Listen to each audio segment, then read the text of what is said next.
What was it like to kind of you've been in a two-setter system, then you go back to one-setter. What was that adjustment like for Saturday against UNK?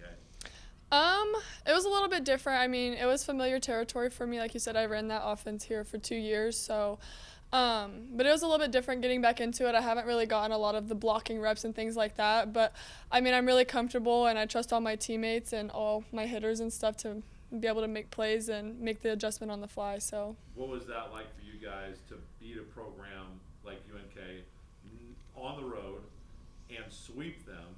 Something that's never been done in the Division II area here for ESU, and especially when you guys are trying to continue to work your way up the regional rankings at this time of the year. I mean, it's really exciting. I mean, what a win. And I think it just kind of goes to show the work that we're putting in here in the gym. And, takes me all the way back to August 1st when we decided to report a week early without the coaches, having us do so and getting extra reps in the gym. And I think just all the work we've put in behind the scenes is kind of starting to show off. And, I mean, it feels great, especially for girls like me and Cam and even Sid, who came in spring of my freshman year and have been here. It's a huge accomplishment for us. And, it's the first of many, and we have planned to make a few more steps along the way. So, well, one step would be to beat the Broncos, and they've been a tough opponent the last couple of years. How much do you veterans kind of look and be like, you know what, that'd be a nice notch to get on our belt going into the postseason? for sure. I mean, it feels a little good. They knocked us out of the tournament last year after beating us the week before. So, there's a little bit of a chip on our shoulder there. But, I feel like not putting a lot of pressure on the game. They're a great team and they have a great program. But, a lot of our girls don't really know who they are as of right now. And I kind of want to keep it that way and let us stay pretty confident on our side of the net and just go out and play. So. Cool. When you say you want your team to kind of like keep it on the low and not really explain too much about them, do you think that's just from what happened last year, or just staying like focused on one game at a time mentality? Where does that come from, I guess?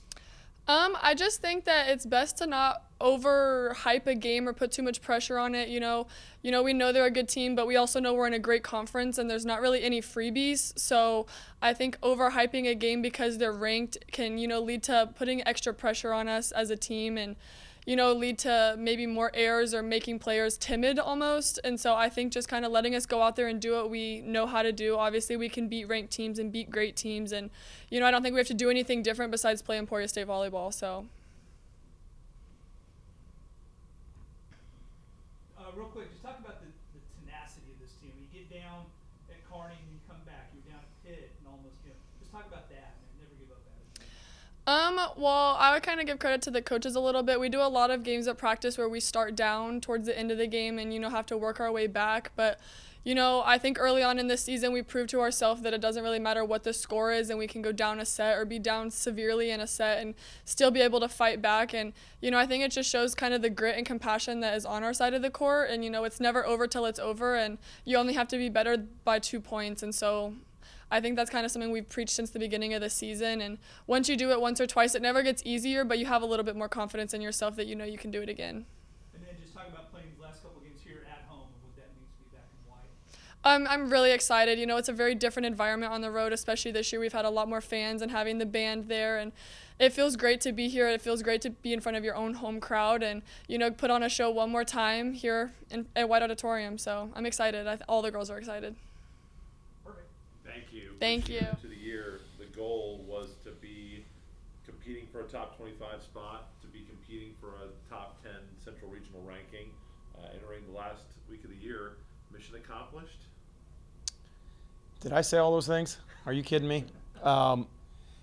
Mission's never accomplished, right? But I'm thrilled with the group. I'm thrilled with where we're at. I keep telling them they've earned this. They've earned the right to have a national ranking, hopefully when it comes out here this week, a regional ranking, and, to have teams walk in like we did to Friday night that, we're the hunted, and I think that's a different mentality than we've had since I've been here. And we're getting people's best effort because, it's a big deal to beat Emporia State right now. So that's a different for us. And I think the girls are trying to manage that. We keep dropping the first set or this or that, and because they're like Hayes on Friday. I mean, they were off. They were unbelievable, and I keep trying to explain to the team that that's what we're going to get. Teams are ready for us. And I'm proud of, what they've done. They've put in an unbelievable amount of time and effort into this. And it's fun when you come out on the right side of it, because let's be honest, Saturday, the sets we won were all by two points. Come on, it's not like, that could have went the other way. Let's be honest. And, since I've been here, we've been fortunate a lot of times in the fifth set to be on the right side of it. And, those could be on the other side real easy also. So, but credit to the group. Saturday was, and Jeff and I, we're pretty old and been doing this for a long time. And, we could, if we get 30 matches a year, and if we've each been doing it for over 20 years, that's a lot of matches. And, I don't know if he or I have experienced something, where you lose 25-15 and then you get 3 deuce sets and one that goes to 33 and on the road in a great environment with a history of a program that they have, a coach that's there 30 years and goes to a tournament every year, and they got a national championship finalist banner hanging in front of you, and just some of the history that happens with stuff like that. But I also, I keep trying to explain to the group that we have such a privilege to play teams that are, in the top 5 or the top 10 and even when we played these guys the last time when they were 2, and when Washburn's, in the top 5, and, now another team walks in that's 7. Not many people get to do that in their career, more or less in the same season.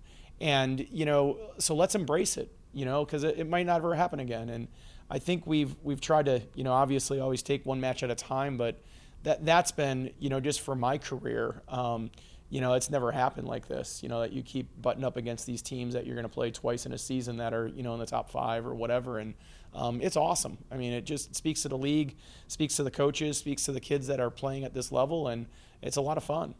For you go back to last year's kind of style with one setter on Saturday, and, maybe arguably the biggest match of the year.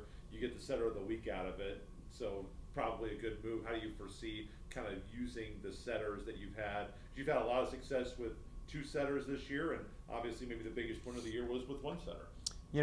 Brailee, was the first player I recruited when I got the job here 3 years ago, and no guarantees. It's the same thing I told her in the recruiting process, that no guarantees, but we've got a need, I think, for that position. It's going to be competitive. There's some kids that are in the gym, but let's see how it goes. And she came in and I think earned that opportunity her freshman year, and she kind of got the keys to the Cadillac her freshman year, and she ran the show her freshman year. Last year, now we did bounce into a 6-2 occasionally. We had Sid set, and we moved MK from the middle to the right, and we were trying to get maybe a little bit more physical, and so we experimented a little bit last year. But this year, just as you've seen, we've got some depth on the pin. We've got some kids that can play on the left or the right, and what a great problem to have as a coach, because it does allow us flexibility. And it's one of our greatest assets of our team is that we've got kids like Emma, who I think's an all freshman kid. She's sitting on the bench half the time, and then she comes in and plays awesome. And I look at Jeff and go, why aren't we starting her?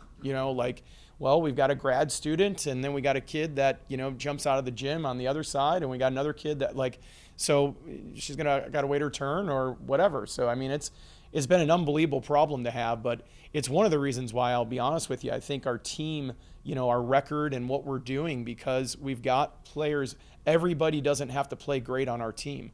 We've got other players that can step in, and that's that depth with only 14 players, and everybody played on Friday night. It's an awesome problem to have, and just fortunate for that. But yeah, as far as the system, Brailee got back into a 5-1 on Saturday, and I don't think we missed a beat. It was 23-all in the 4th. And she goes and they double block, and she throws a ball down inside a double block in front of the right front player. And, that's stuff that you can't teach. She's got a feel for it. She's highly competitive. And, at that time, which was a pretty critical time, she tried to take it in her own hands, which, I've been fortunate to, like I said, recruit her and coach her for a couple of years. And, I give the kid the green light, you know what I mean? Like, go after it. I love that. Now, if she gets stopped, maybe I'll say something different. No, I wouldn't. But it's, I think her willingness to understand that it's a team sport, and yes, for her numbers and for her running the show the last 2 years, it's probably not the best thing, but that kid's awfully competitive. And I know that, when you mentioned some of the accolades we've had thus far this season of national ranking and regional ranking and winning 20 matches already, and I think she'll trade that in for, running the show. Cole. Yeah, we talked early on in the season at the Washburn Invitational, and to follow up, you said, yeah, like, this is a team that can compete at the top of the MIAA. To see the progression so far, and I know you still have 2 big games Thursday and Friday to close out the regular season, but knowing that you had the talent to compete, does it feel good towards near the end of the goal line to be like, hey, we saw this all along? Well, you threw me off on this question because you said we talked in Topeka, which means we were probably at Washburn, and my automatic knee-jerk reaction is to, think about Washburn, and, that's been a sour place for me for this season. So, no, I just, like I think I told you, and I've said to some other people, I'm in the gym every day with these kids, and, I've got a pretty good pulse on who can do what and at what level, and, I still don't think we've played our best volleyball, which, we're running out of time, but, we haven't gotten what I would call just a good performance from all 6 or 7 players that are in. We've had some outstanding performances by, some different people on different nights, but, some other people haven't been as good. And I'm hopeful that this weekend or, next weekend, that we're going to be able to put, a really good, solid performance from everybody that's on the floor together. And if we do that, I think we're going to be in a really good spot. But the good thing is we've got enough pieces that we haven't had, except maybe 2 or 3 matches this year. We haven't needed everybody to be on, which has been awesome. But I get a pulse for, pretty early on where I thought we could go. But again, that's all coach talk. You know what I mean? You got to do it when the lights are on and, when the refs are there. And it's easy when it's in our gym. When we get out on the road, and we just finished a 5-match, kind of swing here on the road. And it's not easy. It's not easy getting on the bus. It's not easy sleeping in a hotel. It's not easy playing on somebody else's floor. And I'm just really proud of how the girls have managed that and where we've put ourselves right now. And not to have a loaded question, but going to your final 2 games, besides whether wins or losses, you said you wanted to have a complete team performance, getting ready to go into that postseason. Is there any, weaknesses that you've noticed down the stretch that you really wish they could fix on these last couple of games? Make you feel a little more confident? Yeah, I wish we'd get taller. I wish we would. No. I just think, and again, I think that's one of the beauties about this profession. I think there is no right formula. This isn't math. And how I evaluate the performance, obviously, if you ask Jeff, it's probably a little different. And I think for us, we try to reflect on what happened on the weekend, and did we get exposed somewhere? And then, this week we want to try to focus on how do we clean that up, because, Edgar at Central is a very talented coach, and that's our next match, and he'll have a good game plan for us, right? He's going to watch from this weekend, and, Hayes hurt us the first set. I mean, Kearney smoked us the first set. They did some things that, they put us in a bad spot. So, we try to look at those same things and obviously figure out what we can patch. Like I joked, I can't make them taller. I can't do some of the things, but, for us, we're trying to leverage our strengths as much as we can. And, I think at this point in the season, there's things that, in my opinion, we can't fix. But, can we patch, or can we just maybe get a little bit better at what we're doing? And I think we've been doing a pretty good job of that down the stretch of highlighting maybe some different things. And, we're going to have to try to do that on Thursday against a good team. Just talk a little bit about finishing up at home. Yeah, I mean, I'm thrilled. Hopefully have the band again, and they're slated, and just I think the product we've put out in White Auditorium, we've continued to increase the support of the community and obviously the student support, and we're going to need them. I mean, Thursday is going to be an absolute huge opportunity for us, and there's a lot of implications with national ranking, regional ranking. I don't know if anybody knows, but depending on how it goes, we're playing to possibly be the 1 seed for the MIAA tournament, and what a spot to be in. I mean, if you would have told me that, or I don't think I told Cole this or you that, that we'd be playing the last weekend to get the 1 seed. I mean, boy, I would have signed me up. So, but I think that this weekend is. Not something, again, we're looking at Thursday. That's been the focus, since we started and got back from the weekend on Monday. We'll see how it goes. And then, we got to play Friday, and we'll have a nice senior night, and then take a deep breath and see where the dust settles on Saturday. And the good thing is we know we're mathematically in. We're just trying to not be where we've been the last 2 years. When you come in as the 8 seed and you play the 1, and then they win, and then you play the 6 seed, or you come in as the 6 seed and you play the number 9 team in the country, and they and then they win the tournament. We definitely don't want to be in that position like we've been the last 2 seasons. I don't think we gave ourselves the best opportunity in the first match, in that quarterfinal match.